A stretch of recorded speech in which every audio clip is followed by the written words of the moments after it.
అంటే నోరులోని జీవిని నేను చంపగలుగుతున్నాను. అయ్యో నేను చేసిన పాపం కోసం ఈ జీవిని చంపాలని ఒక ఆలోచన వచ్చి ఇక మీదట పాపం చేయొద్దని ఆ రోజు యేసుప్రభువు రాకంటే ముందు ఈ యొక్క ఆజ్ఞ ఉంచబడ్డది. ఈరోజు మనం చేస్తున్న పాపంతో ప్రతిరోజు యేసుప్రభువుని సిలువకు వేస్తున్నాం.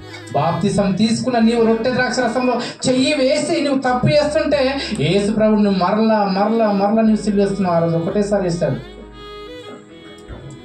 అర్థమవుతుందా? ఆ రోజు ఈ దొంగ ఇస్కరియోతు యూదా అప్పగించాడు. ఆ రోజు యూదులందరూ ఒకటేసారి వేస్తారు. కానీ ఈ రోజు నువ్వు మాట బాప్తిసం తీసుకొని రొట్టె ద్రాక్షరసంలో చేయి వేసినా, నువ్వు అబద్ధం ఆడినప్పుడల్లా, నీ చూపులు బాగలేనప్పుడల్లా, నీ ఆలోచనలు బాగలేనప్పుడల్లా, నువ్వు చేస్తున్న క్రియల వలన నువ్వు రోజుకెన్ని తప్పులు చేస్తున్నావో అన్నిసార్లు బాహాటంగా యేసుప్రభువుని సిలువకు వేస్తున్నావు. నువ్వు ఒక్కసారి వేసినందుకే కదా ఇన్ని రోజులు బాధపడుతున్నాము. కానీ మనం చేస్తున్నప్పుడు యేసుప్రభువు ఇంకెంత బాధపడుతున్నాడు.